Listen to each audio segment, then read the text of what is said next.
balik lagi ya. Nah, kemudian belajar merangkak, ya kan, belajar duduk, berdiri, sampai merembet ya. Akhirnya bisa berdiri tegak dan berjalan walaupun tertatih-tatih. Nah, itu perjuangan loh teman-teman. Bayangin ya. Nah, coba baru lahir dia bisa langsung bisa berlari ya. Mak bapaknya pasti kabur ya. Nah, teman-teman, ternyata kita ini sejak lahir pun adalah pejuang, teman-teman. Jadi kita harus sadar nih. Tapi kita semakin berumur, usia tambah, nah kita semakin takut karena pengalaman-pengalaman mengajarkan kita tidak boleh ini itu, teman-teman. Nah, inilah yang menghambat kita, teman-teman. Nah, coba sejak lahir ada nggak yang langsung bisa ngomong, teman-teman? Nah, ya. Coba nih, ada nggak yang bisa langsung ngomong? Coba, kalau ada yang bisa langsung ngomong, bisa dikasih tahu nih ya, siapa aja yang bisa ngomong nih. Nah, tadi ya ada yang spermnya juga berjuang gitu ya. Nah, teman-teman, betul banget ya. Sejak lahir coba, kalau bisa ngomong ngeri kali ya. Begitu brojol ya kan, ketika lahir bisa ngomong, dia bilang apa? Kamu bukan bapakku. Wah, ngeri kali ya.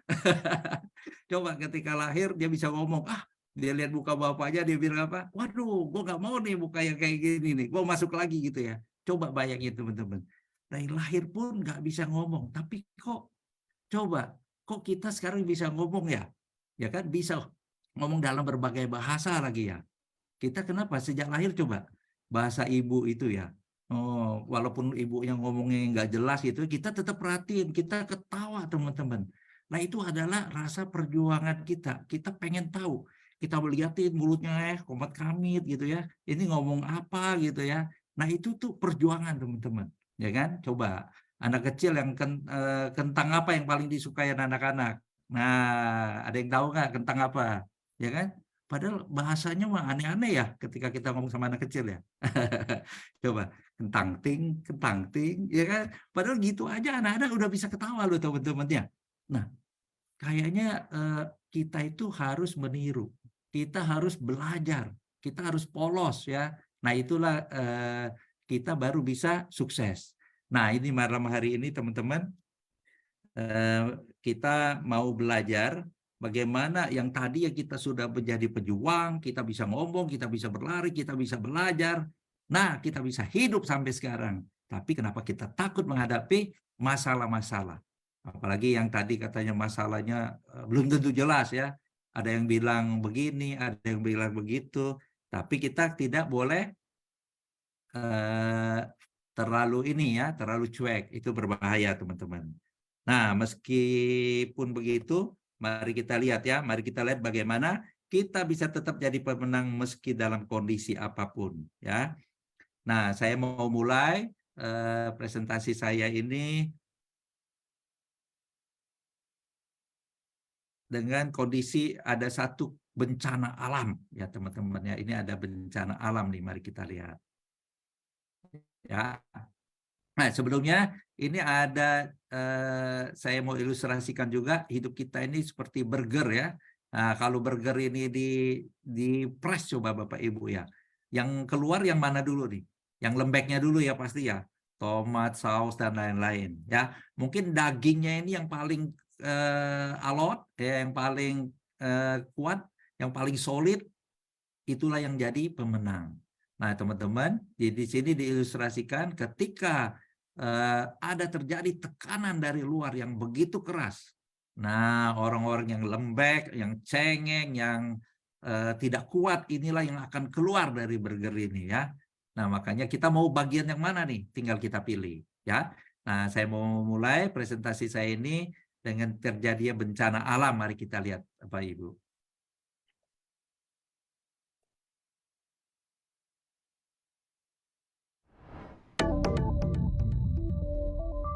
Suaranya kedengaran ya?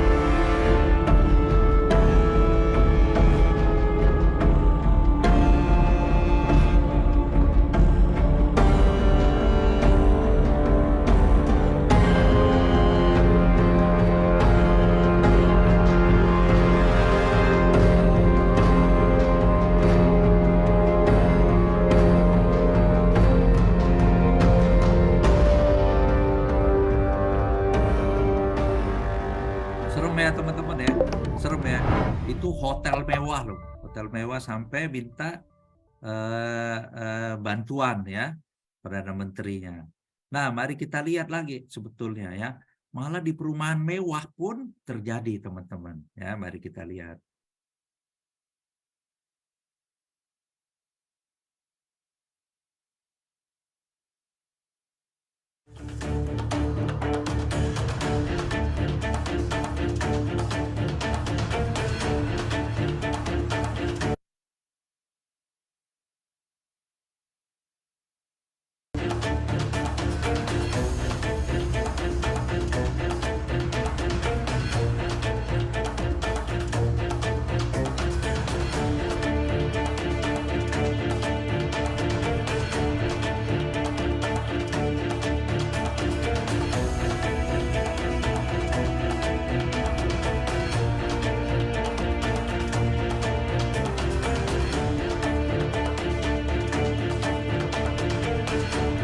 Nah, teman-teman, tadi itu kan 2 bencana alam ya. Sebetulnya kita bisa menghindar nggak dari bencana alam? Tentu nggak bisa ya, teman-teman ya. Itu kan udah namanya bencana alam ya. Tapi apa kita bisa lakukan? Nah, ini ya sebetulnya kita bisa masih lakukan apa? Kita bisa meminimalisir keadaan. Kita tidak bisa untuk menghadang datangnya sebuah bencana dan hanya bisa bertahan dalam menghadapinya. Untuk mengantisipasi terjadinya bencana, tidak hanya dibutuhkan kesadaran dan beberapa langkah pencegahan. Beberapa negara maju di dunia bahkan sudah menciptakan berbagai teknologi yang kemudian diaplikasikan terhadap beberapa bangunan untuk mengatasi hal tersebut. Hasilnya, teknologi ini membuat gedung atau rumah jadi tahan terhadap beberapa bencana. Berikut daftar bangunan yang diciptakan untuk tahan dan anti bencana alam. Rumah terapung. Salah satu bangunan yang diciptakan untuk tahan dan anti bencana alam adalah rumah terapung yang berasal dari Jepang. Beberapa waktu lalu, sebuah pengembang perumahan di Jepang berhasil meluncurkan rumah tahan banjir yang tidak hanya mampu menahan air selama banjir, tetapi juga bisa mengapung. Meski terlihat seperti rumah biasa saat belum tergenang, namun pondasi rumah tahan banjir itu terangkat dan mengapung beberapa inci di atasnya saat air mulai naik. Menurut laporan, rumah itu terbuatnya bertahan di tempatnya saat terjadi banjir. Ketika air surut, rumah yang terapung tersebut akan kembali turun ke posisinya semula. Selain itu, rumah anti tahan banjir ini juga memiliki ventilasi khusus yang bisa menutup rapat saat terjadi banjir. House. Bangunan selanjutnya yang diciptakan untuk tahan dan anti bencana alam adalah Tsunami House atau rumah tsunami yang dirancang sesuai kode bangunan FEMA yang paling ketat dan diklaim sebagai rumah yang sangat aman dari bencana tsunami. Sang perancang dari desain Northwest Architect mengatakan jika rumah tersebut penuh dengan hal-hal yang harus dipertimbangkan ketika membangun di daerah beresiko banjir dan gempa. Tsunami House sendiri berada di zona bencana banjir berkecepatan tinggi. Penduduk yang mendiami kawasan ini diketahui membuka lahan dan memulai proyek Tsunami House sejak 7 tahun yang lalu. Berbeda dengan rumah darurat yang diperuntukkan korban bencana, Tsunami House justru sangat indah dan memiliki pemandangan memukau meskipun terletak di daerah rawan bencana, seperti gempa, angin kencang, dan banjir. Di dalam Tsunami House terdapat ruang-ruang seperti rumah pada umumnya. Hanya saja ada sebuah kamar banjir yang berada pada level lebih rendah. Kamar ini dilengkapi dengan dinding yang dirancang sebagai tempat istirahat selama terjadi gelombang air.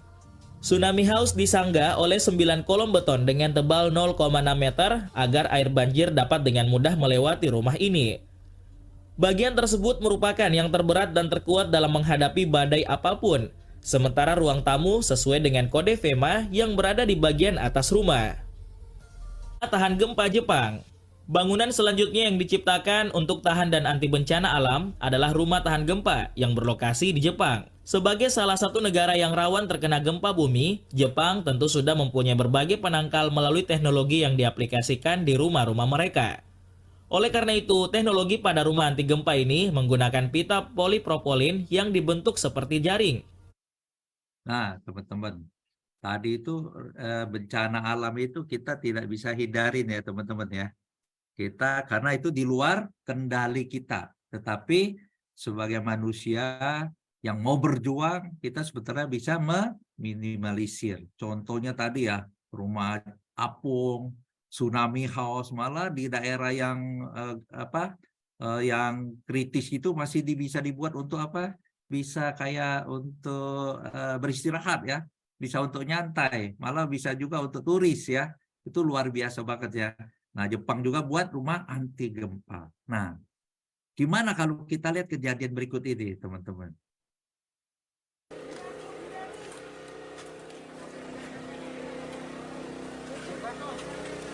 Satu persatu, 3 penghuni rumah yang tertimbun reruntuhan dikeluarkan oleh petugas pemadam kebakaran. Namun, satu korban yang dievakuasi dalam kondisi kritis meninggal dunia dalam perjalanan ke rumah sakit.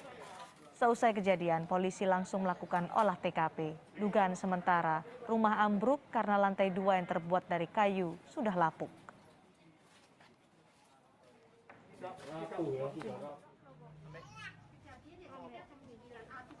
Saat rumah ambruk, 2 korban yakni ibu dan anak sedang mengikuti sekolah daring di ruang tamu sehingga mereka tidak sempat menyelamatkan diri. Sementara nenek korban yang berada di bagian belakang rumah juga tertimpa reruntuhan. Camat Tambak Sari, Surabaya menyatakan kejadian ini disebabkan lantai 2 rumah yang terbuat dari kayu rapuh karena rayap. Kemungkinan kayu ini sudah lama sehingga rapuh. Tadi saya melihat ada bekas rayap sehingga ambruk. Nah, ambruk itu menimpa dari si ibu yang bersama anaknya itu sedang daring di bawah tengah. Lalu yang kejadian ini gimana tadi? Ya, tadi kalau bencana alam kita di luar kendali kita. Kalau yang ini gimana menurut Bapak Ibu? Ya kan? Gimana? Bisa nggak kita antisipasi? Ya, menyedihkan banget ya sampai ada korban. Nah, ini sebetulnya kita bisa lakukan sesuatu, misalnya ya, kita pasang anti rayap ya. Di awal tuh kita anti rayap dulu. Setelah itu kita maintenance secara periodik ya. Sebelah rumah saya juga plafonnya sampai jebol, teman-teman. Nah, ini sangat menyeramkan ya. Nah, inilah sebetulnya bagaimana nih pemiliknya, sedih nggak? Kalau dia tidak menerapkan, dia terlalu cuek, apakah dia teledor, dia tidak tahu, atau dia cuek-cuek aja. Nah, ini kan yang sangat menyedihkan ya. Sehingga kita masalah itu timbul karena apa? Ketidakpedulian atau kelalaian kita. Nah, sebenarnya hal-hal yang ini, teman-teman, yang kita bisa antisipasi, ya kan? Nah, mari kita lihat nih, kondisi apa sih hubungannya dengan kondisi kita saat ini? Ya, mari kita lihat kalau tadi di luar kendali kita, yang di dalam kendali kita, kita bisa do something gitu ya. Kata Pak Diko, do something. Nah, mari kita lihat ya keadaan kita sekarang. Bagaimana dengan kehidupan kita saat ini? Kita refleksin ya. Coba Bapak Ibu. Waduh, kehidupan kita saat ini ya, 2 tahun pandemi ya, hampir 3 tahun malah ya, bahaya banget nih. Coba bagaimana keadaan hidup kita saat ini? Mari kita lihat ya. Perekonomian melambat ya. Sebelumnya pandemi Covid, baru saja pemerintah mencabut PPKM ya. Perekonomian melambat, teman-teman. Kenapa? Pertumbuhan ekonominya menurun. Kenapa melambat? Pertumbuhan ekonominya itu juga jadi menurun. Orang yang tadi kantor-kantor spend-nya banyak, sekarang berkurang ya. Nah, makanya pada akhir tahun sebetulnya banyak dana-dana. Tadi yang mereka irit-irit pada akhir tahun banyak, tapi mereka antisipasi lagi. Yang tadi ya karyawannya banyak berkurang ya sudah nggak nambah-nambah lagi ya. Nah, perusahaan sulit berkembang, pengurangan biaya operasional, gelombang PHK. Nah, teman-teman, benar nggak gelombang PHK itu masih terjadi? Nah, kita dengar ya startup-startup itu waktu itu gagah ya, wah pertumbuhannya begitu besar. Nah, saya mau ambil contoh gelombang PHK di perusahaan-perusahaan startup ya. Bukan mengekspos namanya, tetapi ini contoh yang nyata. Nah, teman-teman, mari kita lihat siapa aja nih yang startup-startup yang gagah itu juga mengurangi karyawan ya. Ada Shopee, ada GoTo. Ya, GoTo itu coba dapat dananya berapa banyak ya? Mereka habis bakar uang, coba. Kemudian masih banyak lagi nih yang PHK massal. ada juga yang bangkrut, teman-teman.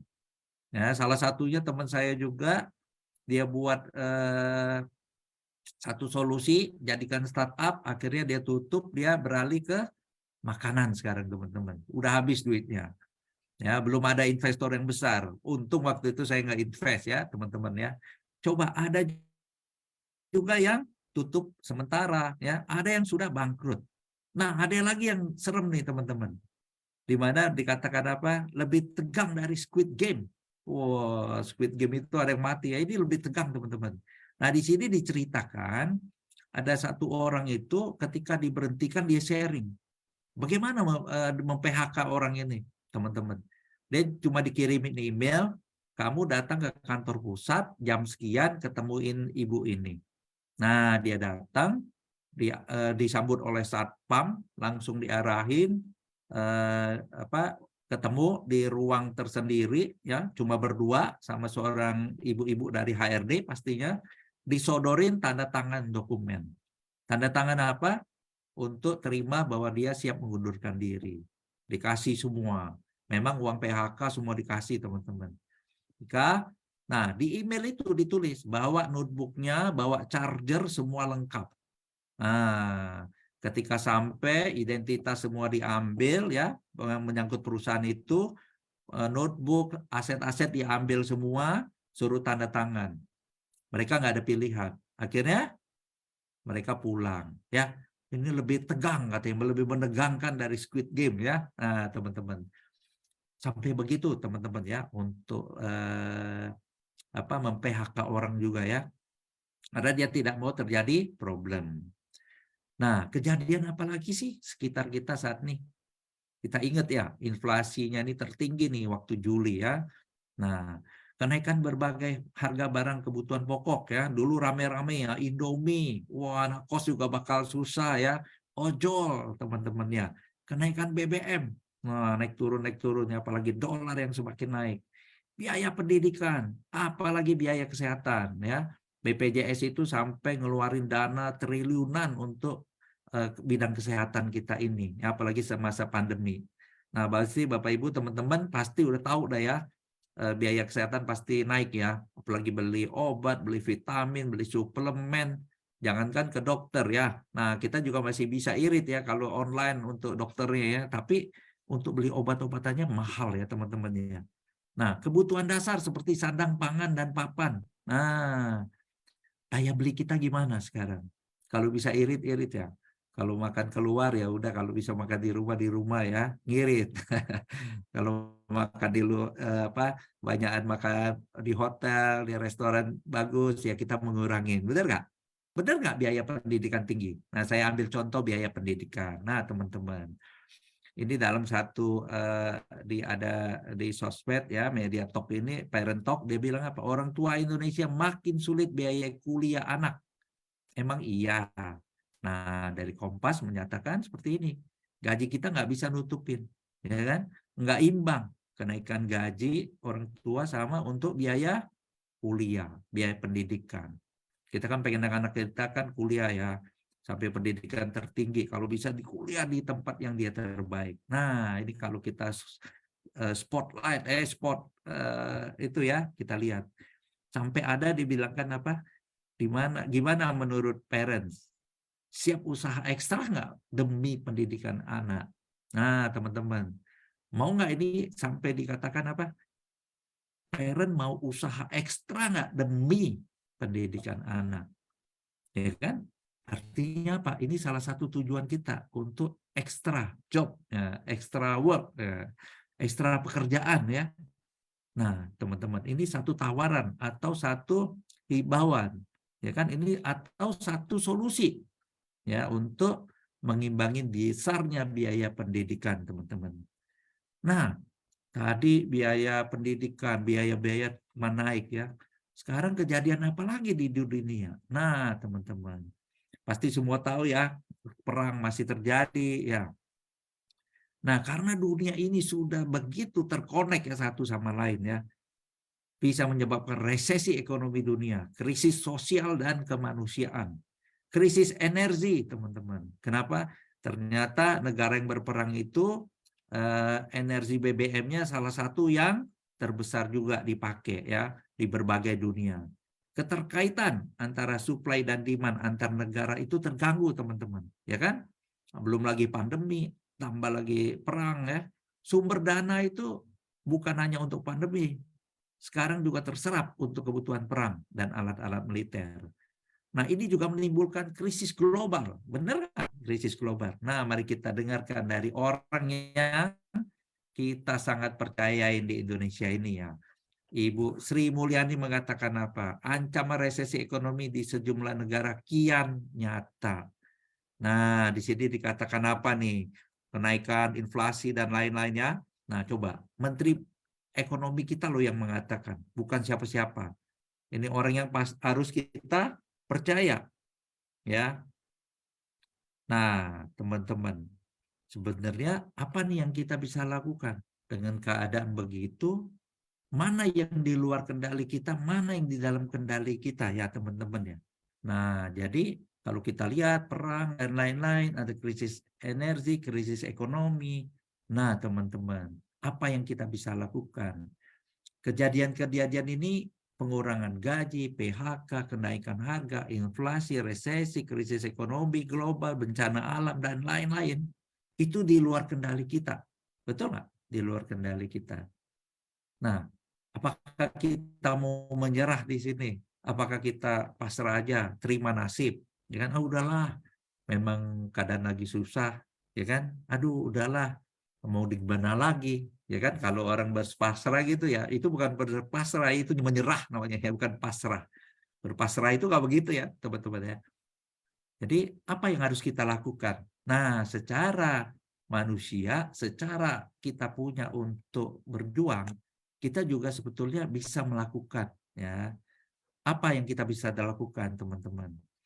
Pandemi ya, kejadian-kejadian itu kadang-kadang kita perlu dana. Apa yang kita perlu siapkan? Dana darurat, teman-teman. Jadi kalau tiba-tiba ada kenaikan harga, kita ada dana darurat. Kita ada tabungan yang kita bisa ambil kapanpun ya.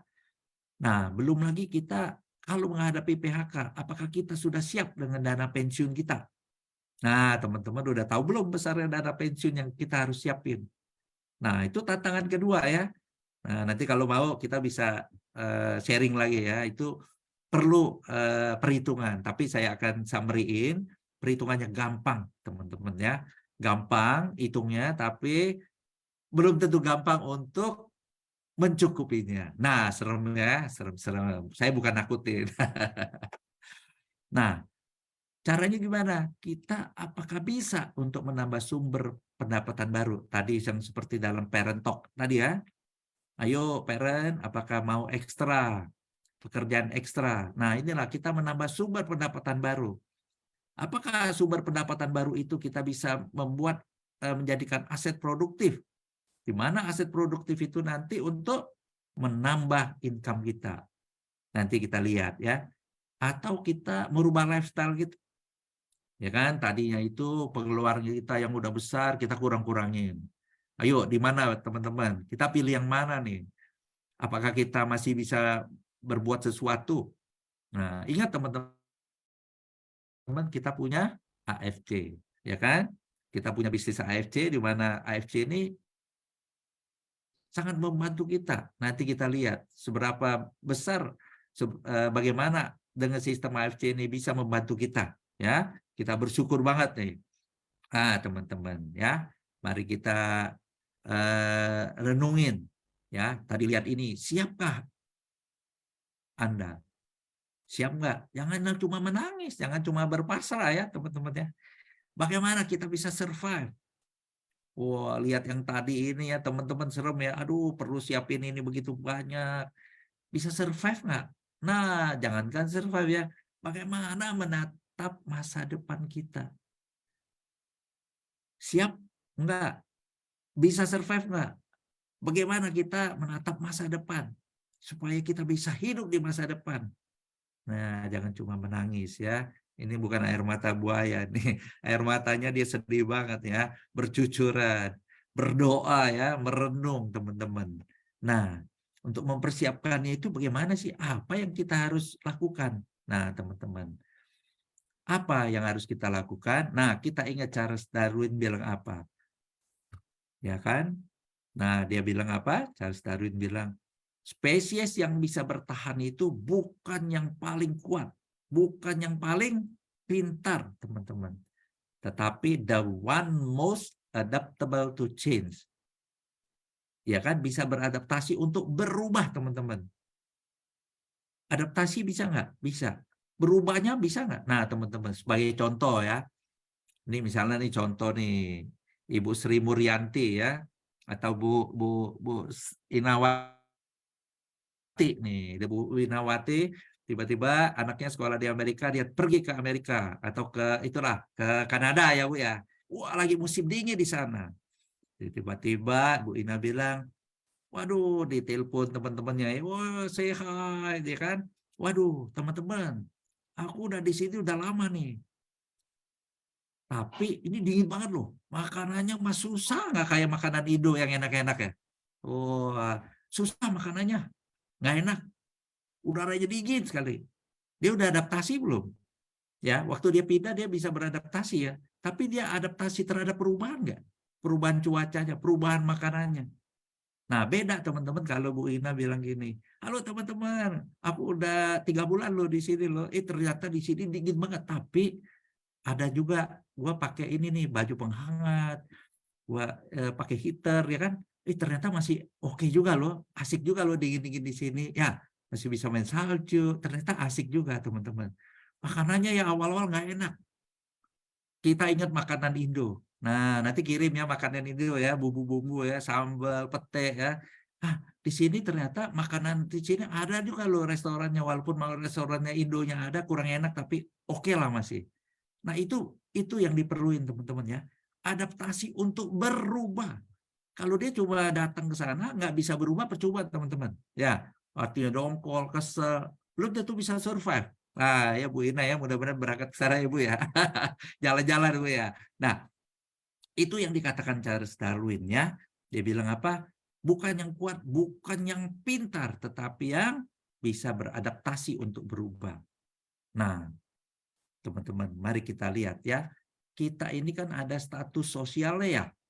Nah, kalau kita lihat Maslow hierarki di sini ya, nomor 1 di sini keperluan fisiologis nih apa makanan dan lain-lain. Nah, contohnya di teman-teman kita di sini pada level 2 inilah ya, rasa aman, rumah mungkin masih jadi kontrak, apa-apa yang penting punya rumah ya. Nah, mana tahu sudah tingkat yang lebih tinggi lagi, sosialita di sini ya. Nah, ada lagi, kita mungkin lebih ke arah penghargaan teman-teman. Gue nggak peduli yang lain-lain, gue ini udah untuk penghargaan. Ya, gue mau achieve sesuatu. Ada lagi tingkat yang lebih tinggi teman-teman ya, teori Maslow mengatakan aktualisasi teman-teman. Teman saya ini ya yang tadi startup tutup, buka restoran lagi, makanan, dia itu pikirannya pokoknya yang mau yang gede. Ternyata saya tanya, kenapa sih kamu nggak mau bertahap, maunya yang gede, punya investor yang gede? Dia bilang untuk aktualisasi Pak Aswan. Nah teman-teman ada yang mau aktualisasi, pengembangan diri, pokoknya dia pengennya dilihat orang ya. Dia sudah pokoknya prinsipnya begitulah untuk aktualisasi. Nah, apa pesan dari Robert Kiyosaki? Mari kita lihat. Dia bilang apa? Mengeluhkan posisimu sekarang dalam kehidupan adalah hal yang sia-sia. Nah, ya kan? Tadi coba ingat teman-teman, kalau kita posisi di sini, kita enak nggak turunin di sini? Kita enak nggak turunin di sini? Nggak enak ya? Nah, kita diingetin oleh Kiyosaki bilang apa? Jangan pusingin posisi, berpikir sebaliknya, dan melakukan sesuatu perubahan. Nah, tadi sama ya dengan si Charles Darwin ya, pakai si lagi ya. Si Charles Darwin bilang, kita harus melakukan perubahan. Perubahan yang kayak apa nih? Nah, ini teman-teman pesan berikutnya. Jika Anda ingin kaya, gabung AFC. Oh, kaya. Oh iya, bisa ya teman-teman ya. Jika Anda ingin kaya, Anda harus mengembangkan visi. Nah, tadi video di awal ya, kita harus punya visi, kita harus punya mimpi teman-teman ya. Punya sesuatu goal. Nah, Anda harus berpandangan jauh ke depan. Nah, kalau kayak saya tadi pakai kacamata ya, pandangannya jauh ke depan. Itu kacamatanya plus ya. Nah, tapi kita harus punya pandangan yang jauh ke depan, teman-teman. Jadi kita lihat ke depan. Jangan lihat masalah yang sekarang, tetapi kita harus berpikir jauh ke depan, teman-teman ya. Nah, ini pesan dari Kiyosaki. Nah, Robert Kiyosaki ini terkenal ya dengan Rich Dad Poor Dad-nya, teman-teman. Nah, terus kita harus gimana dong? Apa yang harus kita lakuin? Ya kan? Ingat, kita mikir lagi, apa nih yang harus kita lakuin? Ingat pesan dari Napoleon Hill. Ya, dia mengatakan apa? Jangan menunggu. Tidak ada waktu yang tepat untuk menunggu. Jadi mulailah dari titik di mana Anda berdiri dan kemampuan yang Anda miliki. Nah, dia bilang apa? Kemampuan yang lebih baik akan muncul dalam perjalanan. Ingat ya, ketika kita awal bekerja, ya kan, ketika awal presentasi kayaknya kacau-kacau ya, tapi akhirnya makin lama makin bagus. Nah, namanya itu bahasa Jawanya practice make perfect ya teman-teman ya. Kita latihan akan semakin baik. Nah, itu ya teman-teman ya. Jadi jangan tunggu-tunggu, lakuin aja. Ya. Kayak mau Zedong bilang apa? Untuk mencapai 1000 langkah, lakukan langkah pertama. Jadi jangan tunggu-tunggu. Lakukan, jangan tunggu-tunggu dan mulai dengan apa yang Anda punya. Benar nggak nih? Nah, ini pesan satu lagi ya dari Gene Kranz. Gene Kranz ini adalah flight director Apollo 13 ya, nanti kita lihat. Dia bilang apa? Focus on what is possible. Apa yang kita punya, apa yang masih ada, apa yang masih mungkin kita bisa pakai. Ya. Nah, untuk ini mari kita lihat sekilas mengenai penerbangan Apollo 13 ya. Anda pasti pernah terjebak banyak masalah. Rasanya nggak ada yang beres. Yang ini salah, yang itu salah, dan sepertinya alam semesta bersekongkol untuk mempersulit hidup Anda.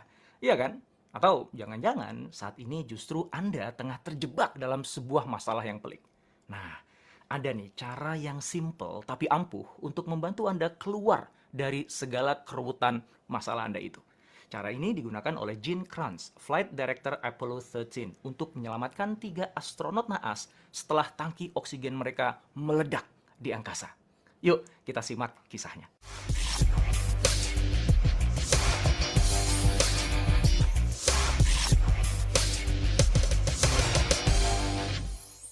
Tanggal 11 April 1970, NASA meluncurkan Apollo 13 sebagai misi pendaratan manusia di bulan yang ketiga kalinya.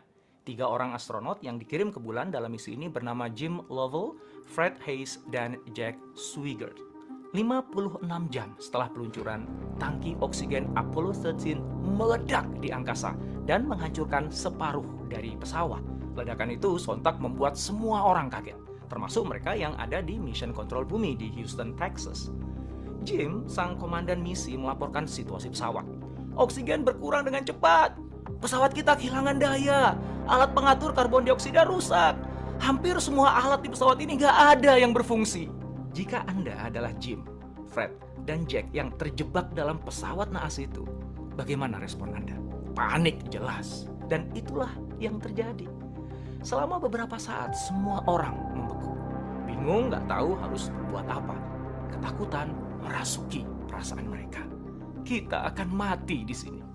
Di tengah kepanikan itu, Gene Kranz, sang flight director di Mission Control Bumi, mengajukan sebuah pertanyaan. Apa yang kamu miliki di pesawat yang masih bekerja dengan baik? Pertanyaan sederhana itu membalikkan keadaan.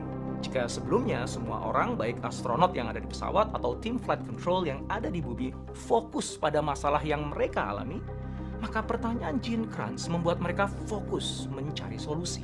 Lalu ide liar pun mulai terbesit. Sadar bahwa lunar modul, bagian dari pesawat yang bisa dilepas dari pesawat utama untuk digunakan para astronot mendarat di bulan, itu masih bisa berfungsi dengan baik, maka mereka memutuskan untuk memanfaatkannya sebagai kendaraan untuk kembali ke bumi. Dan setelah menghitung jalur trajektori terbaik menuju bumi, mereka menyimpulkan bahwa jika mereka cukup efisien menggunakan thrust atau daya dorong untuk menyetir arah laju dari lunar modul, maka mereka bisa memanfaatkan daya gravitasi bumi untuk membawa para astronot pulang. Oke, lalu bagaimana dengan masalah oksigen? Para para astronot berhasil menemukan cara untuk mengkanibal beberapa komponen pesawat untuk dijadikan alat yang bisa memfilter kadar karbon dioksida dan menjaga agar asupan oksigen cukup selama perjalanan. Maka, pada jam 12 siang, tanggal 17 April 1970, Lunar Module Apollo 13 memasuki atmosfer bumi dan mendarat di lautan Pasifik Selatan. Ketiga astronot selamat. Teman-teman semuanya, apa hikmah yang Anda dapatkan dari kisah nyata ini? Berhentilah khawatir akan apa yang Anda tidak tahu. Fokuslah pada apa yang Anda tahu. Berhentilah mengeluhkan apa yang Anda tidak punya. Fokuslah pada apa yang Anda punya. Berhentilah meratapi masalah yang Anda miliki. Fokuslah pada apa yang bisa Anda lakukan saat ini. Maka niscaya jalan keluar akan datang menampakkan dirinya. Jadi, apa yang Anda tahu? Apa yang Anda punya? Dan apa yang Anda bisa lakukan Nah, saat ini? teman-teman, keren kan ya? Keren nggak ya? Cocok nggak ya dengan situasi kita saat ini ya? Nah, teman-teman, tadi Apollo itu tabung oksigennya meledak ya, sampai menggunakan apa yang ada, teman-teman. Itu sangat menakutkan ya. Sama situasi kita yang sekarang ini ya, coba mencekam. Tiba-tiba krisis global tiba-tiba datang. Bagaimana? Apa yang harus kita lakuin, ya kan? Tiba-tiba perekonomian naik, harga-harga pada naik. Nah, coba bayangin. Biasanya kita panik ya. Kita pikirin masalahnya, tetapi tadi dia bilang apa? Kita cari solusinya. Nah, jadi sekarang itu dia tenang, dia pikirin, langsung berpikir sebaliknya. Apa yang kita punya? Nah, tadi sama dengan nasihat Napoleon tadi ya, jalanin aja apa yang kita sudah punya. Nah, dengan begitu, yang kita sudah punya apa? Kita punya bisnis AFC ya. Kita jalankan bisnis AFC ini dengan baik. Mudah-mudahan kita juga bisa, bukan mudah-mudahan ya, kita bisa melewati masa 2023 ini dengan baik, teman-teman. Nah, tadi pesannya itu ya. Ada satu lagi sebetulnya ya, kalau kita nonton film Apollo 13 ini, Gene Kranz itu keren banget. Dia ngomong sesuatu ini, Anda pasti teman-teman. Failure is not an option, ya. Nah, dia pegang teguh itu sampai dia bilang apa? Tidak ada opsi yang salah. Jadi maksudnya itu gini, opsinya adalah berhasil, tidak ada opsi yang gagal. Nah, jadi karena kita kadang-kadang kan pikir, aduh, ya udahlah kalau nggak bisa jalan begini, enggak. Tapi dia berpikir apa? Enggak boleh kita berpikiran gagal. Kita berpikirannya ini pasti bisa sukses. Nah, ini yang dia terapin ya, teman-teman ya. Memang nggak gampang ya, tapi dia berpikir seperti itu sehingga dia perhitungkan ya penggunaan oksigen itu sampai teman-teman yang pilotnya itu kalau kita nonton filmnya itu sampai bagaimana dia membuat efisien ya bernapas, melakukan kegiatan, aktivitas itu sampai diukur. Nah, sampai memanfaatkan tadi gravitasi supaya bisa balik ke bumi. Ya, itu kalau ada kesalahan pasti gagal. Nah, itu diperlukan kerjasama tim. Makanya dia bilang apa? Tidak ada opsi gagal. Nah, jadi semua tim itu berusaha untuk sukses, teman-teman. Nah, ini yang dia lakukan. Sebetulnya mindset-nya ya, teman-teman. Yang mindset-nya itu adalah apa? Kita harus bisa sukses. Kita harus bisa keluar jadi pemenang. Ya, solusi kita adalah yang solusi ini bisa mengatasi masalah itu. Nah, sebetulnya mindset ini yang penting ya teman-teman ya. Untuk awal kita harus punya mindset yang benar. Ya, seperti Pak Niko bilang, kita harus punya mindset yang benar ya. Nah, ini teman-teman. Mindset sebagai pemenang itu apa? Bertanggung jawab ya, responsible, take ownership ya, reliable. Nah, sebagai yang kita kalau mentalnya adalah losers, yaitu kita blame, menyalahkan situasi, komplain, aduh teman saya bisnisnya ginilah, harga beginilah ya, keadaan begini, excuse. Aduh ya, banyak excuse-nya ya. Nah, aduh, gua lagi repot nih, lagi ngerjain ini, nggak bisa lakukan itu, nggak bisa lakukan ini. Nah, itu mental-mental losers, teman-teman ya. Kita pilih. Nah, sekarang ini hidup itu adalah pilihan ya. Mental kita mau sebagai winners atau losers.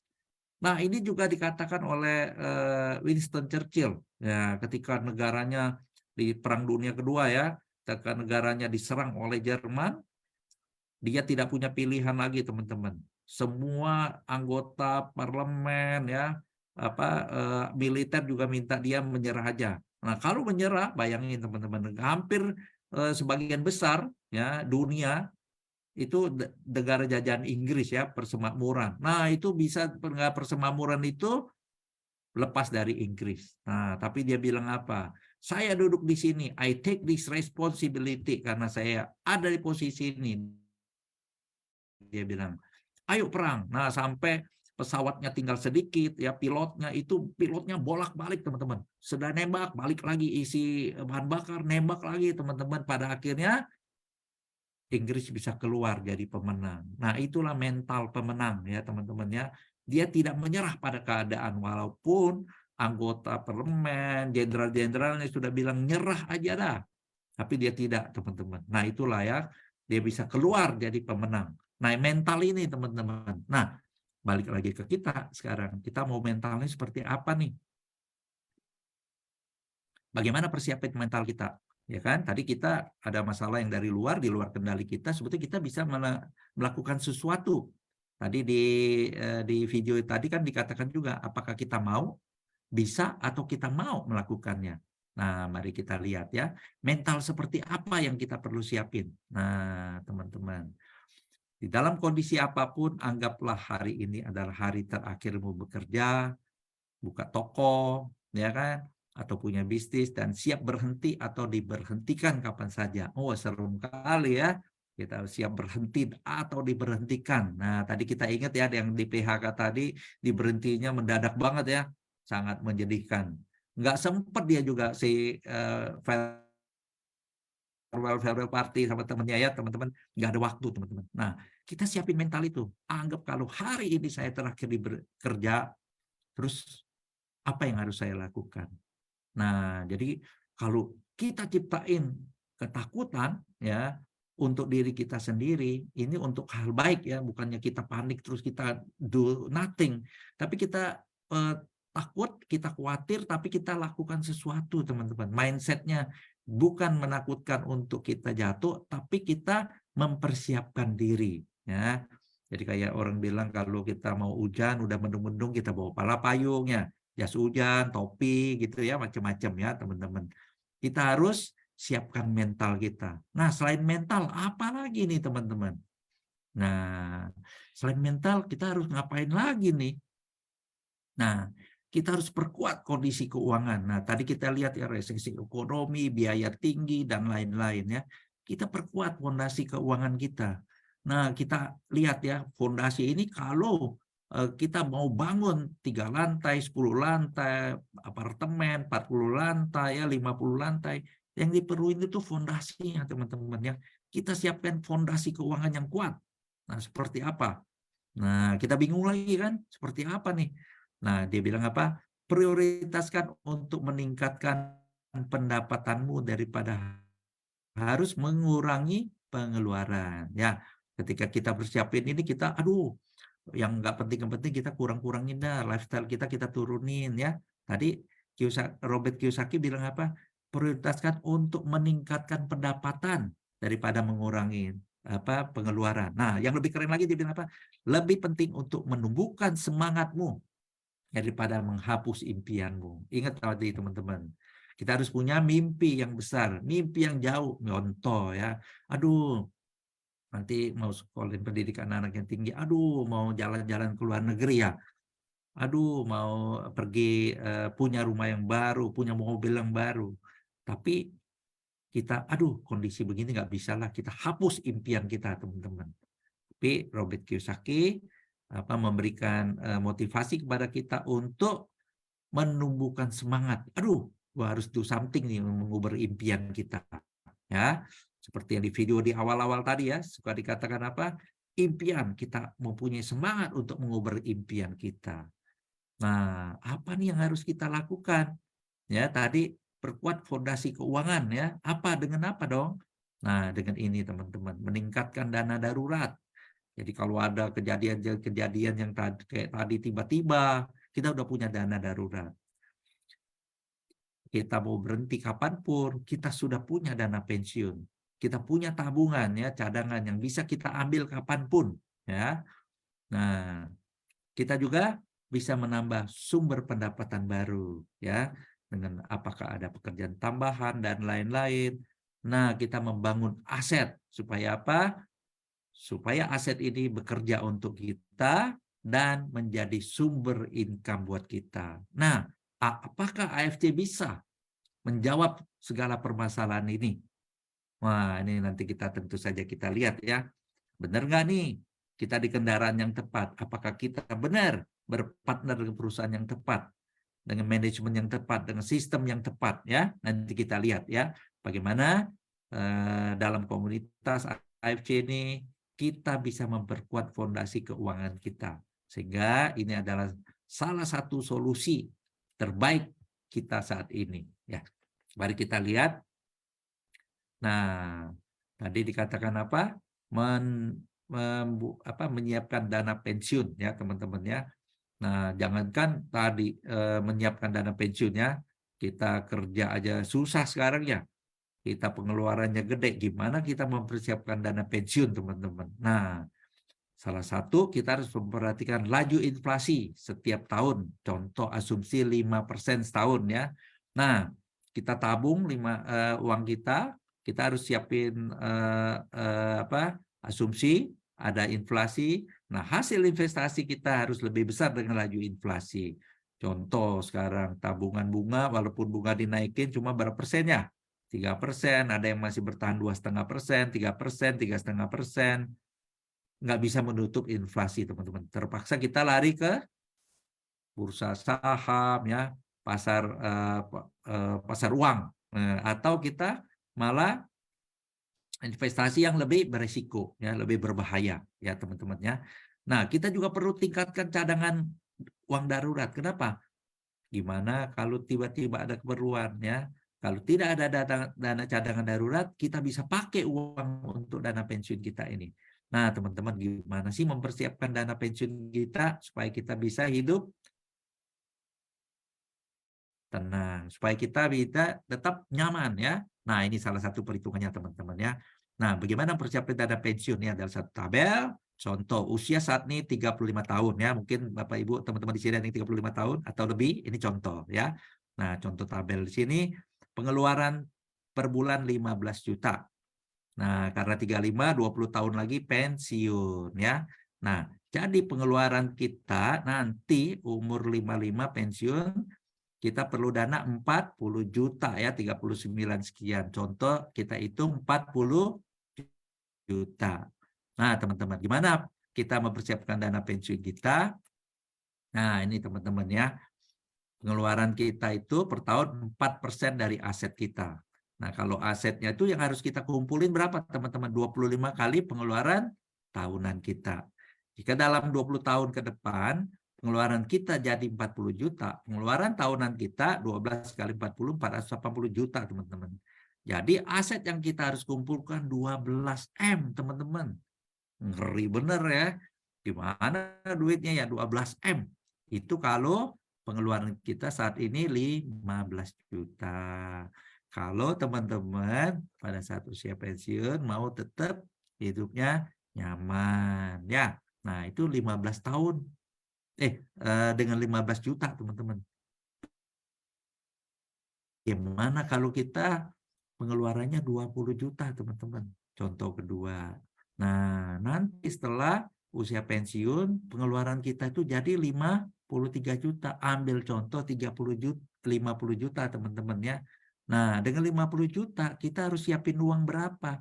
15 M. Tambah serem ya, teman-teman ya. Nah, mari kita selesaikan presentasi kita. Kayaknya mengerikan angkanya, teman-teman ya. Mengerikan kali ya. Nah, gimana kita kumpulin? Gimana? Apakah AFC ini bisa untuk kita persiapkan pensiun? Nah, mari kita lihat. Mungkin Bapak Ibu udah pasti ya, udah tahu ya. Nah, bonus di AFC gimana? Ada bonus tahunan, ada bonus harian yang kita kumpulin bisa jadi bonus, ada bonus bulanan, harian ya, ada bonus tahunan, teman-teman. Nah, ini perkiraan ya. Tapi ini bisa overlapping, bisa juga lebih rendah, bisa lebih tinggi teman-temannya. Kayak Hertz Taurus bisa 400 juta ya, walaupun Samurai itu luar biasa ya teman-teman ya. Nah, coba ya teman-teman hitung. Contoh, saya ambil contoh. Kalau level Samurai dengan income 60 sampai 150 juta, contoh 100 juta lah sebulan ya. Coba kita kumpulkan berapa tahun? Apakah kita bisa kumpulkan 12M, 15M? Apalagi kalau kita meningkat kepada Shogun, ya kan? Dengan income misalnya sebulan 200 juta, setahun sudah 2,4M, ditambah 575, udah 2,5M. 5 tahun, kita udah bisa pensiun, teman-teman. Ya kan? Nah, apalagi kita kalau daimyo. Apalagi kalau kita Bushido, teman-teman. Ya, yang income-nya, kata Pak Budi, sampai 1M-an ya. Nah, kalau suka sharing itu sampai 1M, setahun 16M. Nah, setahun kerja sudah bisa nutup uang pensiunnya. Sangat luar biasa ya. Jadi jangan ragu lagi teman-teman, dengan AFC ini uang pensiun kita bisa persiapkan dengan lebih baik. Nah, ada yang masih ragu nggak? Nah, kalau yang masih ragu, bisa dengerin lebih lanjut lagi ya, jangan pergi kemana-mana. Kita dengar lagi, apakah bagaimana sih kita bisa dapat uang yang lebih besar lagi ya di AFC ini, mempercepat. Nah, bener nggak nih dengan sistem AFC kita bisa mengumpulkan dana untuk persiapan pensiun kita, atau tadi dikatakan apa, income tambahan kita ya, atau sumber income tambahan kita ini bisa menjadi aset yang produktif untuk jadi income baru. Jadi kalau aset produktif itu teman-teman, tanpa kita bekerja, aset itu yang menjadi income baru untuk kita. Ya, tapi di sini kita tetap bekerjanya berbeda ya teman-temannya, bukan artinya kita diam berpangku tangan ya. Jadi AFC ini sudah kalau kita hitung teman-teman, yang di sini udah pasti bisa hitung ya.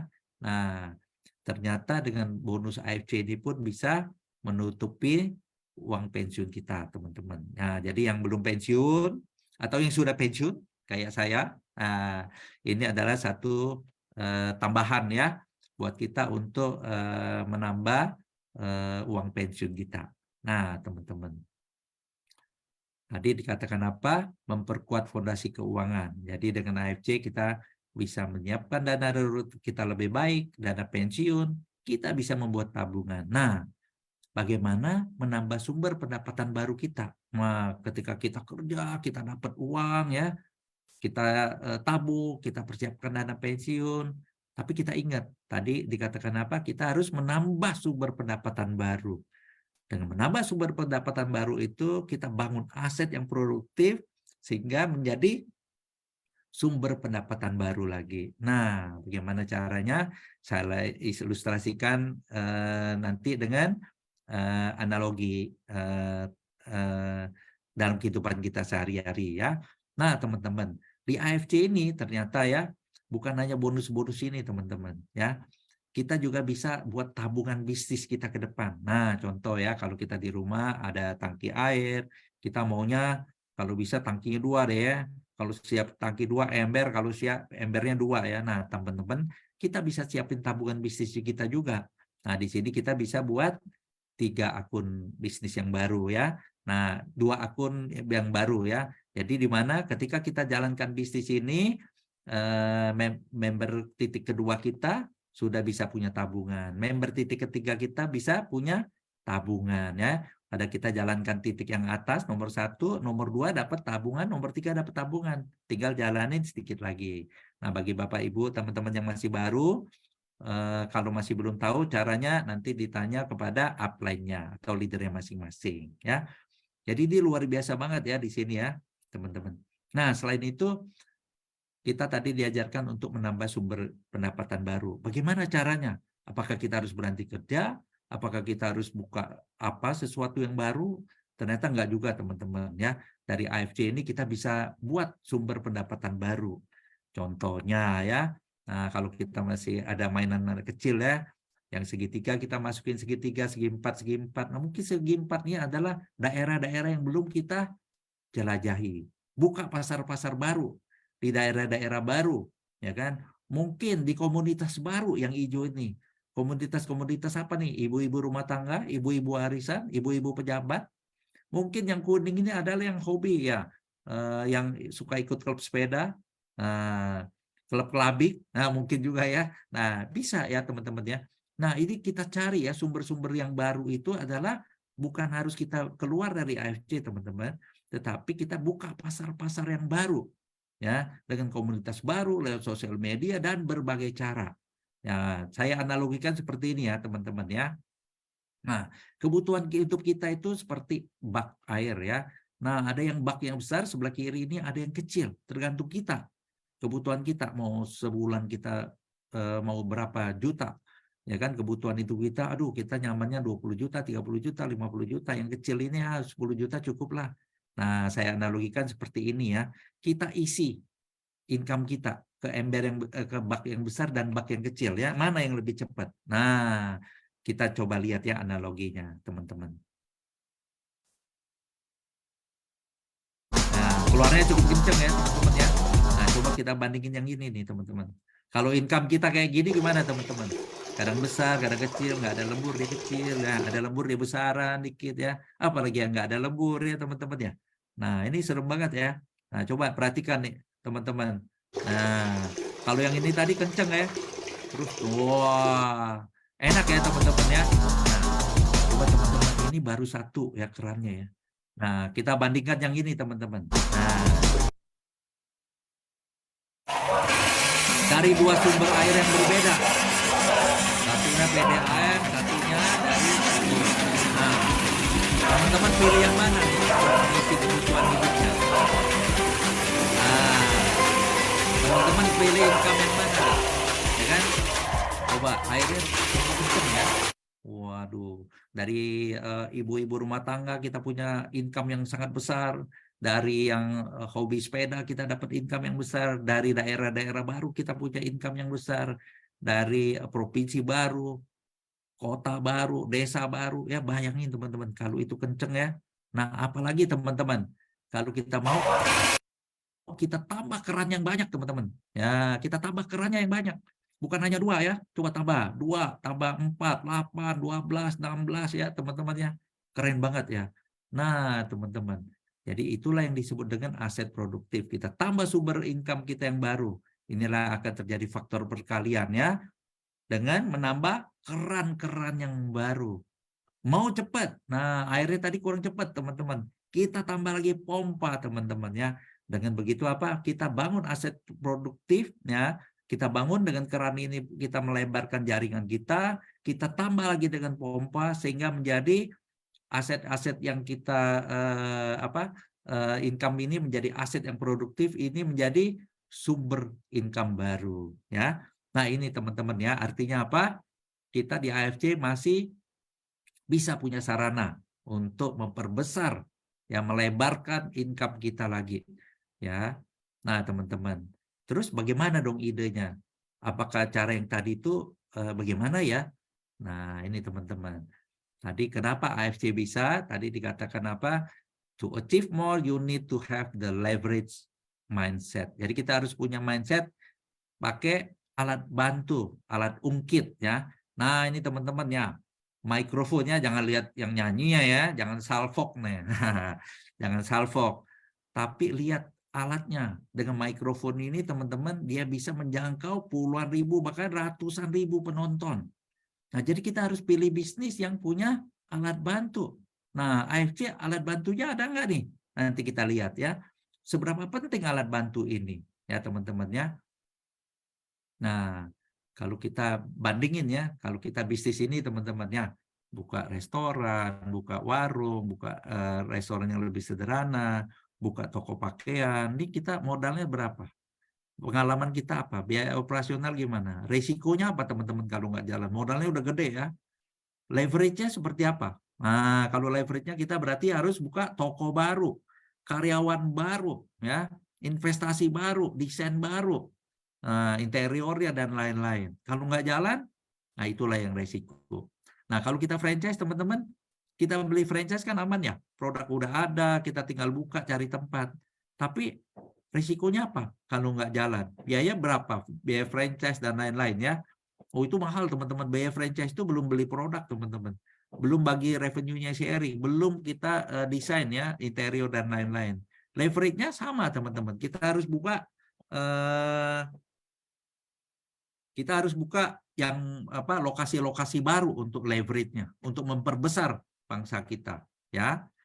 Nah, bagaimana dengan AFC? Kita udah punya punya company yang luar biasa, produknya premium dengan proyek kemitraan, proses bisnisnya ya.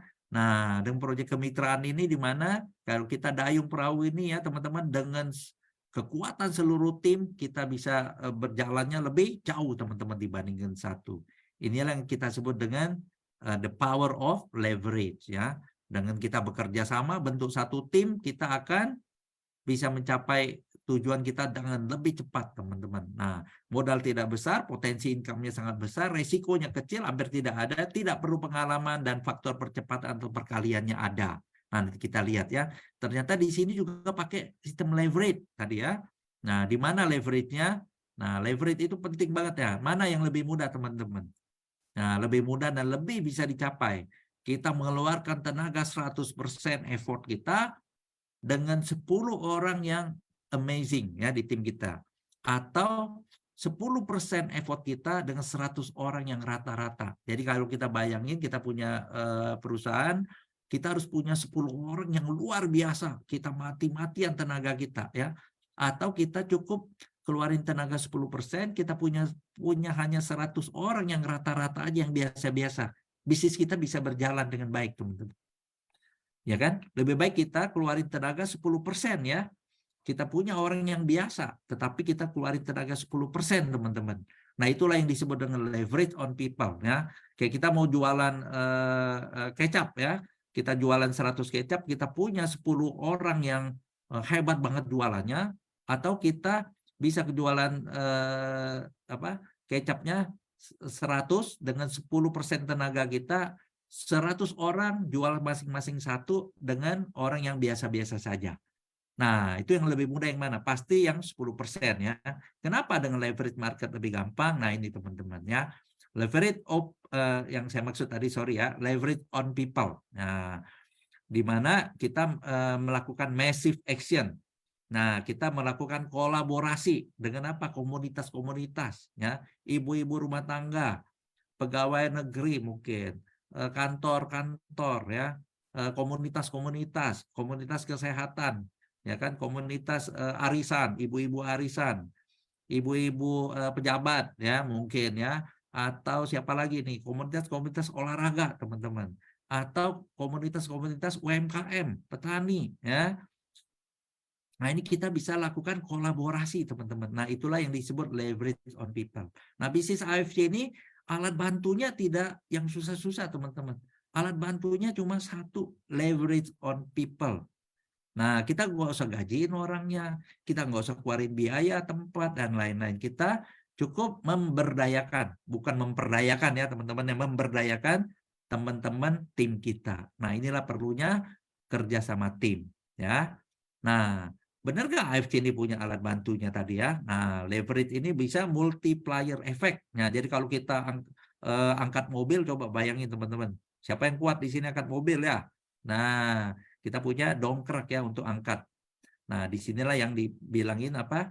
Ini alat bantu, bisa mengangkat beban yang besar, target yang besar. Nah, AFC sudah menyediakan how to-nya adalah dengan support system teman-teman, yang seperti hari ini, Senin, Rabu, Sabtu, Jumat, sharing para leader, belum lagi training-training yang lainnya ya, ada training leadership dan training-training lainnya. Ada juga dibantu oleh training-training masing-masing tim menggunakan support system masing-masing ya.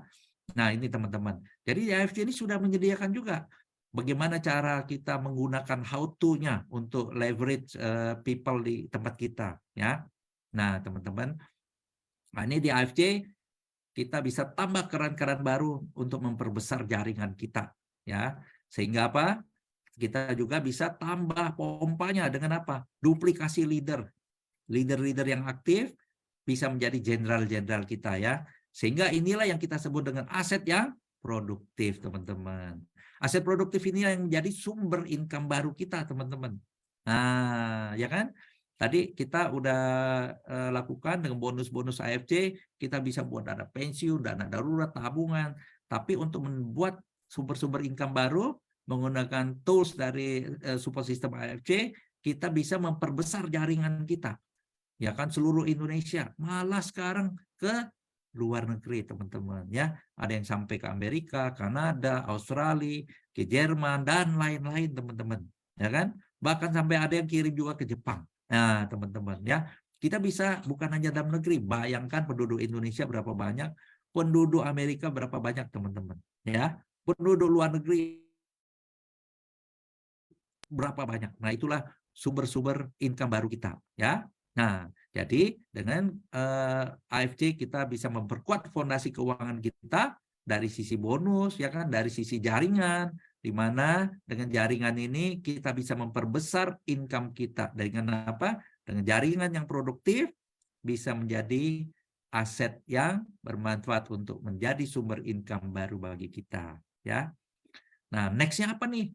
Nah, sebentar lagi udah mau habis ya, teman-teman ya. Saya sisipkan beberapa pesan-pesan Pak Niko. Nah, Pak Niko akhir-akhir ini sering mengatakan sesuatu nih, teman-teman. Kalau ingat apa nih? Jangan-jangan Pak Niko ngomong pada tidur nih ya. Pak Niko seru juga ya kalau ngomong ya. Thank you Pak Niko, selalu diingetin ya. Nah, ini apa dia bilang? Next-nya apa nih? Kita udah tahu ya AFC ini bisa membantu kita. Terus next-nya apa? Nah, benar nggak ini? Kita dream, kita harus punya dream, kita harus set goal, kita langsung action, action, action. Benar nggak, teman-teman? Nah, kalau ada yang benar nih, nanti dikasih hadiah nih. Teman-teman ya. Benar nggak? Langsung action kita. Ingat ya, teman-teman. Bahaya ya, kalau kita langsung action, pasti banyak ada gagal, kita waktu lagi memperbaiki. Nah, kita harus ingat, teman-teman. Sebelum action, ada satu tahapan yang penting, yaitu plan, rencanain ya. Kita mau ngapain?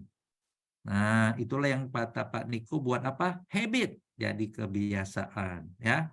Kalau Bu Lavina suka bilang ke tim kita, kita harus selalu bergerak. Nah, bergerak itulah jadi habit di timnya kami ya.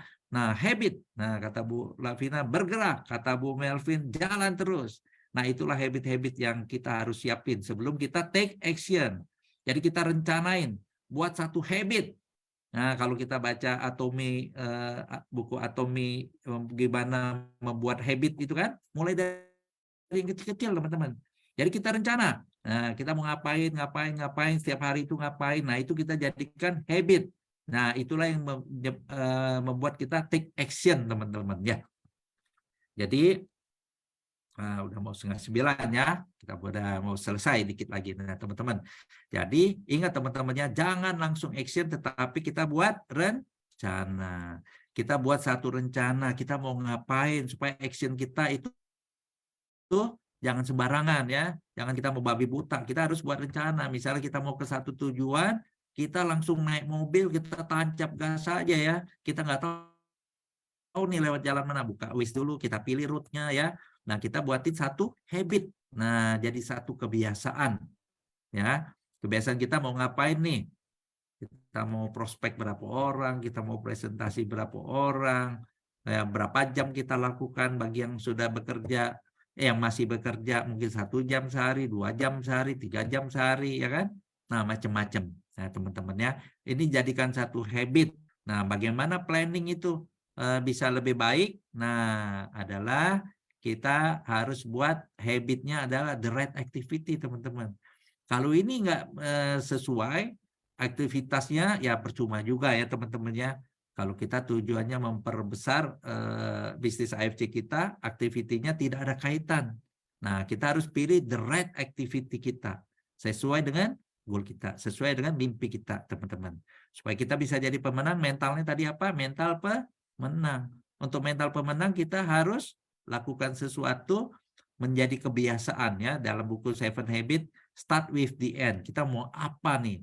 Nah, ujungnya apa? Kita udah tahu. Kita sebelum take action kita buat planning ya. Habitnya apa tadi? The right activity, the right number, dan konsisten ya. The right activity, aktivitasnya terkait. Nah, berapa banyak, misalnya nemuin orang berapa banyak ya, telepon berapa banyak, WA berapa banyak ya, di sosmed berapa banyak, kita kasih komen, like dan macam-macam. Nah, konsisten. Nah, satu lagi yang penting, konsisten ya teman-teman ya. Komit. Nah, konsisten itu juga harus kita komit ya, jangan komit ya. Nah, terus kita konsisten lakukan. Nah, ini udah mau selesai teman-teman ya. Nah, ini ada satu contoh teman-teman ya, menyangkut habit. Nah, ini seru juga ya, coba perhatiin. Ini filmnya pendek tapi seru teman-teman.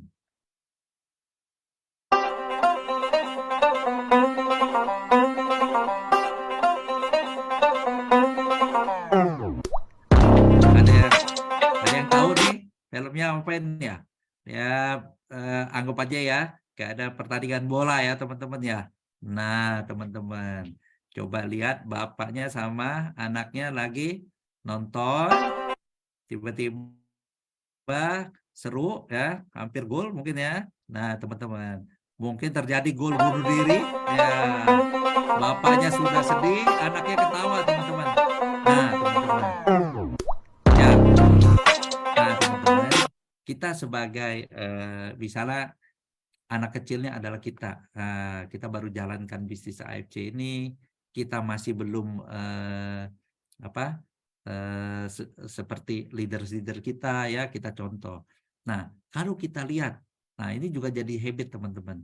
Kalau kita melakukan kesalahan, nah contohnya kayak bapaknya tadi ya, leader kita yang besar ini arahnya ke sana. Tapi yang anaknya ini malah happy ya, ketika gol terjadi malah di happy. Ternyata dia salah tim, ya salah tim.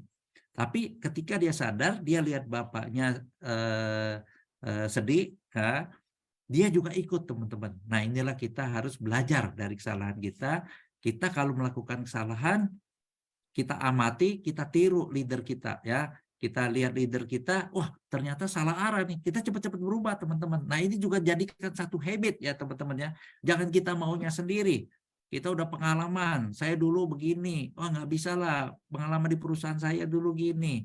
Mungkin di perusahaan MLM saya dulu begini. Nah di sini AFC tidak sama ya. Kita harus mengikuti. Nah seperti anak kecil tadi dia akhirnya mengikutinya teman-teman. Mari kita lihat ya. Nah, wah seru ya. Nah dia ternyata salah teman-teman. Nah dia juga ikutin ya. Nah itulah dijadikan satu habit ya. Nah ini yang membuat kita menjadi sukses. Nah teman-teman, saya minta izin waktu sekitar 5 menit. Saya putarkan satu video penutup untuk menjadi renungan kita. Bagaimana kita menjadi pemenang. Video ini dari cerita Robert T. Kiyosaki ya. Mari kita dengarkan bersama. And you're on the street and you have nothing, you don't have a single contact in your network. All you have is the knowledge and experience that you've had throughout your career. How do you build up from there? Well, I've been there many times, so it's no big deal. You just figure out what's needed and wanted, and you go do it. You know, people always kind of dump on what do you call it, fast food industry. If I had to do it again, I'd go work for McDonald's. And the reason I go work for McDonald's, you know, whether it's $7 an hour or 15, I don't really care. I don't really like McDonald's food, but they have the best business systems in the world. You know, how else can a company take virtually non-college educated people and build a fast food industry across the world? And they have the best system. So right inside little McDonald's, you can learn everything you need to learn about business except for the management side of it. So I just go work at McDonald's so I can learn even more. So I look at life as learning. I'm constantly learning. You know, I'm reading constantly, studying constantly. I spend most of my time with entrepreneurs. I don't spend my time with people who complain about the economy. You know, so nothing will really change. I just go back to being an entrepreneur. Take this true story and analyze that. what is characteristic of this experience, and what would you say are the key things to learn from it? Well, I use the word again, it's called spirit. It's called the entrepreneur spirit versus the employee spirit. They're very, very different. Because from the spirit goes to mindset. You know, an employee will always use the same words. I want a safe, secure job with a paycheck and benefits. That's not a very strong spirit. Whereas an entrepreneur will say, hey, I fell down, stand up. You know, that's all there is. And with, you know, I've fallen down, it was $800,000. It's not a lot of money, but to pay it back from nothing, it required a lot of spirit. So a lot of people talk about trust in God and belief in God and all this stuff. If you're an entrepreneur, you better live it. You know, you better have a spirit that's so strong. You cannot let other people's opinions and criticisms. At that point, he started to learn. He says, I learned a lot from my last business. Let me take what I learned from my last business and put it into this business. So today, I'm an entrepreneur in education. I teach entrepreneurship because I understand what entrepreneurship is. The other thing that qualifies me to be an entrepreneur, or a teacher, should I say, is I'm one of those kids that don't like school. You know, school is good for people who like school, but here was my poor dad, head of education, PhD, on the governor's board of Hawaii and all this stuff, and his kid, me, and I'm flunking out of school because I can't read, I can't write. I said I couldn't read, I couldn't write. I was bored out of my mind, you know. I was just, hey. So what I did instead was, that's when I met my rich dad, who was my best friend's father, and he used these things called a game. See, games are the best teaching tools. So when I'm playing this game, this is how the rich taught their kids battle strategies called chess. My rich dad taught me to be a rich man playing Monopoly. We played Monopoly hour after hour after hour. You know, the formula for great wealth of Monopoly is 4 greenhouses, 1 red hotel. So today in Arizona, I own 8,000 greenhouses and several red hotels. I just play Monopoly for real. So that's the power of a game, because a game engages me mentally, physically, because I actually have to move it, emotionally, because when somebody knocks me out, I better wake up. You know, I made a mistake. And spiritually, because it's spirit that wins. You know, if you just saw Golden State play Isn't that something? Oh, you know, everybody's, I mean, I love LeBron James, I love Cleveland, you know, but one guy cannot take on a team. And I think LeBron scored 60% of all the points in assists and all that, but a better team beat him. So when you look at business is the same thing. Business is a team sport. I have to have good accountants, good attorneys, good marketing guys, good tech guys, great staff. I have to have great leaders, you know. The trouble with most entrepreneurs are self-employed. So they quit their job. And you know, in America today, the SBA, the Small Business Administration, says there's 28 million small business owners. 28 million. 24 million are classified as non-employers. Remember, they're a one-man team. You know, they'd be like, this guy said, okay, I'm going to take you on. Are you crazy? But that's what most entrepreneurs are trying to do. Because that's what they're taught to do in school, to be the rugged individual. You know, in school, I was very successful as long as I could cooperate at test time. But in school, cooperation at test time is called cheating. In the real world, the guys have the biggest team.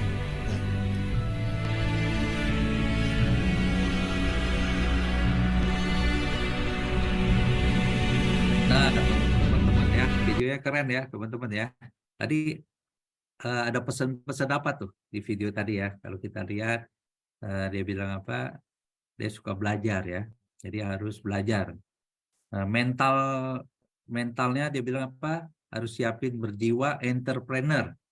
Ya, semangat. Nah, semangatnya tuh, spiritnya tuh, dia siap bangkit lagi kalau jatuh, dan dia semangatnya adalah semangat entrepreneur, teman-teman, bukan semangat para pekerja ya. Artinya setiap bulan dapat gaji, tapi dia semangatnya kalau dia nggak kerja dia nggak dapat sesuatu. Jadi kayak orang sales teman-temannya, dulu dikasih gaji yang kecil, bonus yang gede, supaya apa? Dia bekerja uber salesnya ya teman-temannya. Tadi dia bilang apa? Menggunakan juga support system. Nah, supaya ada actionnya. Seperti apa? Tadi di game itu teman-teman, monopoli. Nah, sebenarnya di kita ini sudah ada support system juga. Kita bisa lakukan simulasi teman-teman. Role game. Nah, kalau dulu kita di training kita suka sebut dengan role game. Nah, dari simulasi ini kita bisa lakukan sesuatu teman-teman. Contoh, Budi bilang, sebetulnya nggak susah-susah loh. Kalau bisa jawab 30 pertanyaan aja, sebetulnya kita bisa jalankan bisnis ini. Ya kan? Nah, supaya gampang apa? Kita lakukan role play. Nah, kenapa? Karena market kita, customer kita kan bisa beda-beda ya. Budayanya, cara ngomongnya ya. Orang Sumatera nggak bisa kayak orang Jawa ya. Orang Jawa belum tentu bisa kayak orang Sulawesi, orang di Papua sana. Kita harus lihat masing-masing ya. Nah, itu kita perlu latihan, teman-teman. Nah, dengan latihan itu kita bisa rasakan secara physically, secara mentally ya, teman-teman ya. Nah, ini adalah dia ingatkan juga ketika dia belajar monopoli, dia bisa terapin dalam kehidupan. Nah, kita juga bisa lakukan, teman-teman. Ketika kita ikut training, kita lakukan dengan role play. Nah, tadi juga ingat ya, Mbak Niko suka bilang apa? Habit. Lakuin. Nah, setelah kita buat habit, kita lakuin, teman-teman. Kita lakuin apa? Nah, apa tadi yang suka dilakuin? Kerjain aja dulu. Ya, dengan melakukan tuh lama-lama makin lama kita makin bisa, teman-teman. Ya, kalau leader saya bilang, Bu Melvina bilang jalan terus. Bu Lavina bilang apa? Bergerak terus. Nah, kita pokoknya nggak bisa diam, nggak jalan ya. Nah, itu contoh-contoh yang kita harus lihat. Nah, kemudian juga ada tadi apa? Teamwork. Untuk tim baru sukses. Nah, kalau di sekolah teamwork nggak bisa ya teman-teman ya. Itu melakukan kecurangannya. Wah, kalau di sekolah ya dia bilang apa? Di bisnis itu ternyata teamwork itu yang sangat penting, teman-teman. Nah, tim kita di sini siapa?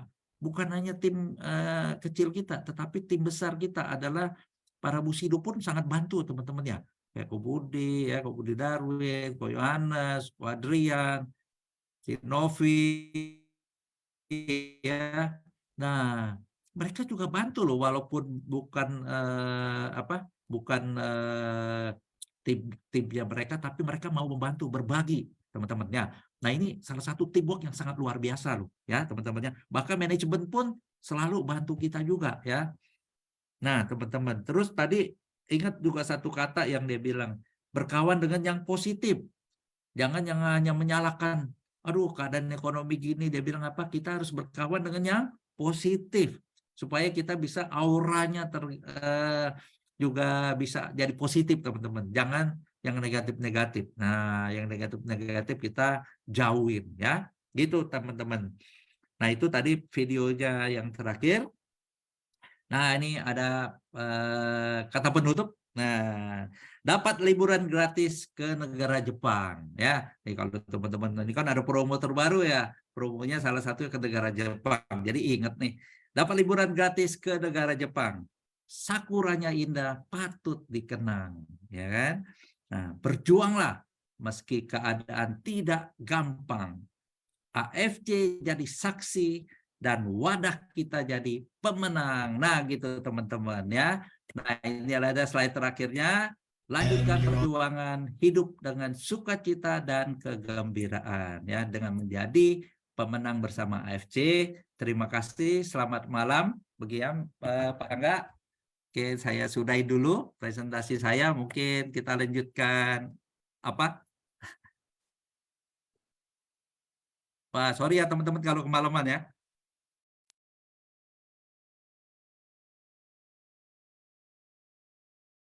Ini ada berapa orang?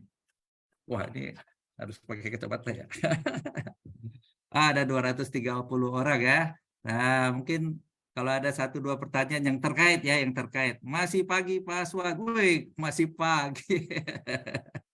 Mau sampai pagi deh ya, teman-teman. Mau ada yang mau ditanyain, mungkin 1-2 boleh ya. Wah, Bu Ina udah mau berangkat nih. Mau berangkat ke Kanada nih. Mungkin ada yang mau nanya 1-2 yang terkait ya, yang terkait. Nah, Pak Mardi DC, terima kasih Mbak. Mungkin ada teman-teman, Pak Angganya lagi kemana? Mungkin teman-teman ada yang mau nanya, boleh ya di chat, boleh. Cukup ya? Wah, sudah kemalaman ya Pak ya. Ya, mungkin kalau nggak ada present atau apa, kalau nggak ada di chat, mungkin saya akhirin. Ya, gitu ya Pak Angga ya. Boleh, silakan Pak. Ya, Biasanya closingnya Pak Aswan nih, closing menarik. ya teman-teman. Ya, jadi ingat ya teman-teman ya. Tadi dikatakan apa? Keadaan begitu menyeramkan ya, tapi tetaplah kita stay cool, stay cool ya teman-teman ya. Artinya kita tetap tenang karena kita sudah punya kendaraannya. Kendaraannya apa tadi? Kita udah tergabung di AFC. Benar nggak AFC bisa membantu kita? Nah, tadi udah dikasih lihat kan, kalau kita jalani ternyata bonusnya sendiri kita bisa untuk mengcover. Ya, mengcover apa tadi? Untuk dana pensiun kita, dana darurat, saving kita. Malah AFC menyediakan sistem juga, di mana kita bisa membuat tabungan, bukan tabungan untuk uangnya ya, tabungan bisnis. Nah, sudah menyediakan satu sistem di mana kita bisa punya 3 hak bisnis. Nah, ya, jika dijalankan satu hak bisnis, kita punya tabungan lagi, teman-teman. Nah, selain itu apa tadi? Kita bisa memperluas jaringan kita dengan berbagai cara. Ya, tadi dikatakan apa? Kita ada sistem leverage-nya. Ada apa? Sistem perkalian. Kata Pak Budi suka banget ya dengan kata-kata perkalian, faktor perkalian.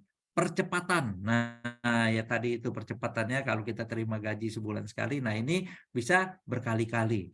Nah, itu dengan apa? Perluas jaringannya. Kita memperluas jaringan tadi dengan apa? Tadi dengan menambah daerah-daerah baru, komunitas-komunitas baru ya. Ternyata kan kata orang, aduh, udah terlalu banyak orang juga tahu. Ternyata enggak juga teman-teman ya. Kalau kita masuk komunitas baru, ternyata banyak juga yang nggak tahu ya. Nah, kemudian tadi dikatakan apa? Ternyata kita jangan mempersulit. Nah, kayak ingat Ko Budi suka bilang, ternyata kita belajar 30 jawab pertanyaan aja kita udah bisa loh jalanin ini. Nah, tadi mental kita adalah mental yang winners ya, the winners, bukan the losers. Mental winners tadi apa? Take responsibility, kita mindset kita pasti bisa. Nah, dengan bisa itulah tadi yang James Krantz bilang apa? Tadi di Apollo 13, dia bilang, the failure itu not an option. Jadi kita jangan sekali-sekali, aduh, kalau gua gagal, jangan pakai kalau gagal ya. Kita bilangnya yang bisanya, apa yang kita bisa. Nah, kemampuan apa kita? Kalau kita bisanya jalankan bisnis ini sehari cuma sejam, setengah jam, nggak apa-apa teman-teman. Ya kan tadi dia bilang dengan apa yang kita bisa. Dengan apa yang kita bisa, kemampuan kita apa, ya itu kita lakuin dulu. Jangan pikir yang jauh-jauh teman-teman. Kalau kita pikir jauh-jauh, nanti kita nggak jalan-jalan ya. Aduh, kita ke sana kayaknya mendung nih. Aduh, hujan bisa nggak ya? Kalau hujannya deras gimana ya? Kalau kita naik mobil gimana ya? Aduh, mobilnya yang pendek. Waduh, ini mobilnya sedan saya pendek nih. Apa mobil yang tinggi ya? Waduh, mobil tinggi lagi dipakai. Wah, udah kejauhan ya teman-teman ya. Jadi kita lakukan aja dulu. Kita dalam perjalanan kita improve ya. Tadi seperti anak kecil tadi kita belajar dari leaders kita. Contoh leadersnya ya teman-teman ya. Kita contoh leaders. Tadi tuh anak kecil ya. Wow, udah hore ya teman-teman. Ternyata salah ya teman-teman. Dia lihat bapaknya. Waduh, bapaknya sudah sampai udah mau pingsan ya. Tapi teman-teman. Tapi tuh anak begitu dia sadar. Dia langsung juga ngikutin teman-teman ya. Itulah yang disebut juga ATM ya. Amati, kita tiru, kita modifikasi supaya kita lebih maju. Nah, kira-kira gitu teman-teman. Jadi sharing saya malam hari ini, kita jangan takut menghadapi 2023 yang katanya gelap dan lain-lain, tapi kita antisipasi. Antisipasinya dengan apa?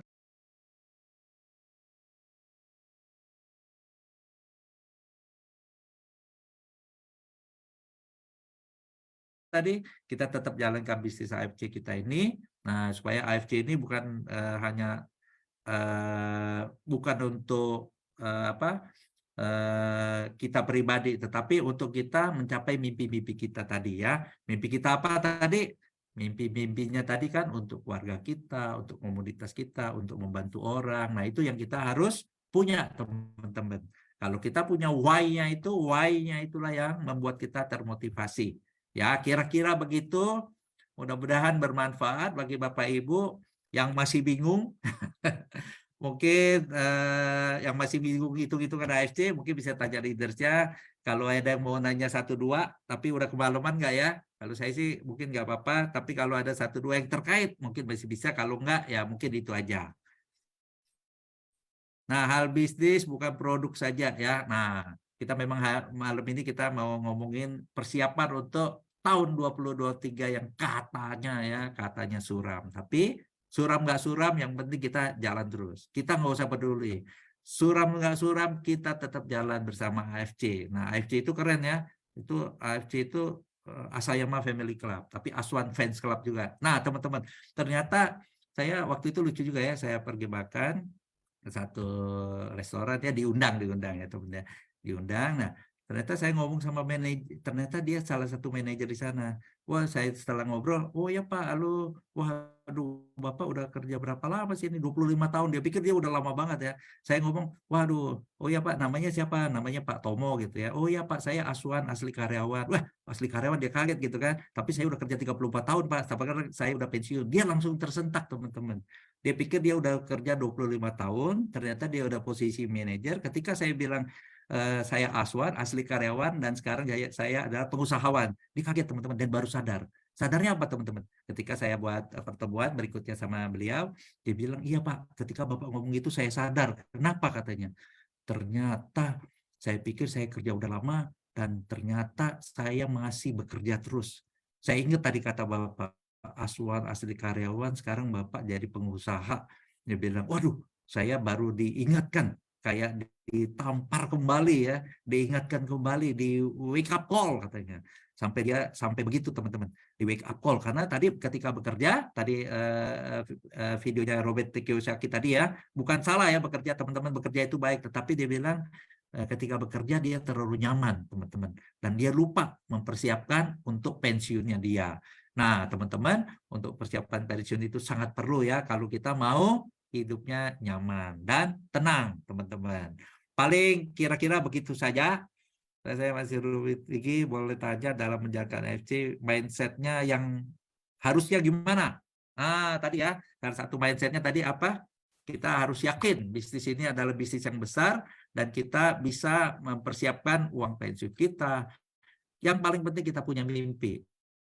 Ya, mindsetnya kita punya mimpi apa? Why kita di sini? Why kita di sini? Why kita jalanin ini? Nah, itulah ketika kita jatuh, kita nggak kuat, kita punya why itu, kita ingat, waduh, mimpi saya ini, saya harus bangkit lagi. Kira-kira begitu sih, Pak. Siapa tadi dari tebing tinggi ya? Nah, kira-kira gitu sih. Oke, Pak Angga, ada mau tambahan atau apa? Silakan, Pak.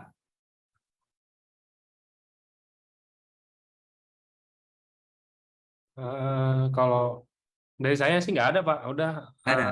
cukup. Tinggal Cukup ya. semoga training hari ini, training Pak Aswan ini berkesan, karena ini training pertama di tahun 2023 ya. Jadi semoga teman-teman bisa dapat sesuatu, bisa kita belajar sesuatu juga dari training hari ini, untuk bekal 1 tahun nih. Jadi bekal untuk sampai nanti di awal tahun 2024 lagi gitu kan.